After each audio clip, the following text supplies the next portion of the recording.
Obviously, welcome to the SEC. This league's an absolute beast, top to bottom. They're great teams. I said it before when I taken this job. Ole Miss is an NCAA tournament team. I know they lost 2 in a row prior to this, but they were healthy. They were back. They're dangerous because they're long, athletic. I can't say enough good things. She's done a great job turning this program around. And they get after it. They believe in defense, and unfortunately, in a game like we played tonight, they were phenomenal on the offensive end. It's just one of those games where we try to get after it. We clawed. My kids were trying to contest shots. Some calls went against us, and they just found a way to make some unbelievable shots. I thought that beginning for us is kind of uncharacteristic with a slow start in the first quarter. But again, you got to give credit to Ole Miss. They were ready. They came out and punched us in the face, and then from there, we were just in a dogfight trying to stay in the game and claw back. Robbie, go ahead. You said the other day that what you learned from that first meeting between the two teams was they just played tougher for 4 quarters. Did you see that again in this one? You know what? Today was a whole different script. I thought it was unusual for our team offensively. We didn't execute. And for some reason, obviously we'll talk about that, we weren't talking, we weren't cutting, we weren't moving. So we took some poor shots, where at Mississippi State, we were dialed in, we were executing. Obviously it was in our favor for 3 quarters, and then we just lost the 4th. But tonight, we just didn't execute for whatever reason. We weren't sharp to come out the gate. My kids really wanted this really bad. I think it's a great rivalry. And I love the game. I love the atmosphere. I thought it was great for women's basketball. But just unfortunately, we were able to do our part. Stefan, go ahead. You mentioned, them landing the first punch, guys, score 8 points in the first quarter. What they do kind of the rest of the game to be able to maintain momentum and not really let you guys, get a big run going? Well, they're good defensively. They're one of the best in the country. I can't say enough things about their length. All right, I thought Jessica Carter was unbelievable. Again, 18 points, 7 for 12. There's several sets that we try to go to, but they're so long where they prevented some more easy touch just to relax the game. They made us work for everything. And it was just one of those nights where we needed to get out in the open court. If we don't rebound, we don't win. When we don't win the rebound awards. Tonight they won 38-33. So to your point, we had to work for everything in the half court. But again, credit to Ole Miss. John, go ahead. You kind of talked about how they made some kind of amazing shots, and this was a team that hasn't shot well from beyond the arc in the rest of SEC play. And tonight, 9 for their first kind of 18. Was it more so of just kind of them just getting a little lucky from beyond the arc, or was it just the defense on your part? No, I wouldn't say luck, because again, I'm not gonna do any disservice to her team. She's got an NCAA tournament team. They're tough. They stay together. They pass the ball well. Half of those shots I thought early in the first half were the way they executed. But then again, there was one dagger where we shot a free throw. It was a great chance. I kept telling my team, get it to 10. To half. I like where this game is because it's as bad as we started off. If you can get this to 10, we're still in this game. We haven't played our best basketball. We make a free throw and they go down and we don't talk, we don't match up, and then they hit another dagger 3.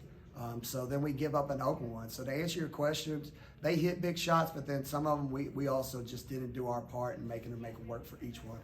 Robbie and Stefan. That's back-to-back games that y'all got down by double digits in the first quarter. I mean, what do you see as the issue for the rough starts the last 2 weeks or last 2 games? Yeah, it's just 2 different scenarios. I think tonight I thought the Kentucky game was more missed shots. Tonight was execution. And when we don't execute, we stand. We have off-balance shots, which then we don't know when people are shooting, which prevents us from getting second chance points. I thought we were a lot of one and dones because of our execution, and that's on me. We just weren't sharp for whatever reason, and we haven't been that all way. So I talked to my team afterwards. I said, as bad as this hurts, because there's a room full of kids who are hurt, we got to let this one go and get ready for the next one. Because again, in women's basketball in the SEC, this conference is so tough. Everybody's good night in and night out, so we got to be tough and stay together right now. You mentioned, being able to flush this one out. I guess, is it a little tougher to, move past knowing that, it's a rival or it's a game that, people invest a lot into and care a lot about, maybe more so than others? Yeah, well, first of all, I got to give a shout out to our fans. For us to have a bus of 50 people who drove up for an 8 p.m. tip was unbelievable. I've talked about that's why I've taken this job, because women's basketball matters at Mississippi State. So for us, we know when we put on that jersey what we represent and how important this program is to a lot of people. We want to win that game for them, but for us, we can't let a series define our year. Are we still having a special season? You better believe it. Does this one hurt? You better believe it. But we got another great opportunity to go on the road at Georgia and see if we can't bounce back and stay competitive, because we still are on pace, I believe, to try to get into the NCAA tournament. Ole Miss, again, I think net rankings is 36. This was, they're good. They've proven it year in, year out. Thought they should have beat Utah, who's top 10 in the country. They got a special team, and I got one, and we just got to get better from here. Theo, go ahead.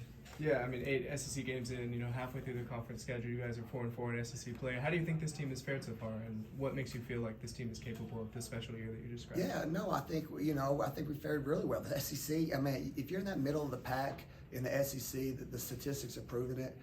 You got a chance to make the NCAA tournament. So for us to be 500 right here, and still, I fought injuries. I've had odd rotation, like tonight. For our fans, they know somebody like Danae Carter would have been absolutely huge. She comes up with so many second chance points, hustle plays, where that's where we were missing some of that sauce. So if I can get everybody healthy and just get a full lineup and just stick together, that's why I'm so optimistic. And then also we played a tough non-conference schedule at South Dakota State, who they're an NCAA tournament team. We lose by 1. Nebraska, overtime. We've pounded some other people that shows you know what, I got a special team. And then in these big games, we've competed with the best. So that's where I'm optimistic. South Carolina, all right, I think we held them to the lowest. So I've got a good team, but again, this one hurts. This one will sting tonight, but we got to be tough and we got to let it go and bounce back tomorrow. Wrapping things up with Stefan. I don't know if you saw post game, but Coach Yo addressed the crowd and said that she thought that both teams deserved to be an NCAA tournament team. I guess what's it? Do you have a rival coach advocating for you guys to be an NCAA tournament team? Respect. She knows I respect her and she respects me. Obviously when the ball's tipped, we try to both go at each other, but there's a mutual respect. Like I'm saying to her, there's no bad mouth in this series. I took the job and, again, I said it from day one. I speak the truth. They have that DNA. They have that sauce right now because of what they went through last year, and I embrace that. My team embraced that. And for us, where we're at, we had some great transfers come in, and we're trying to get there too, so we can have two teams from the state of Mississippi representing us in March. All right, thanks everybody.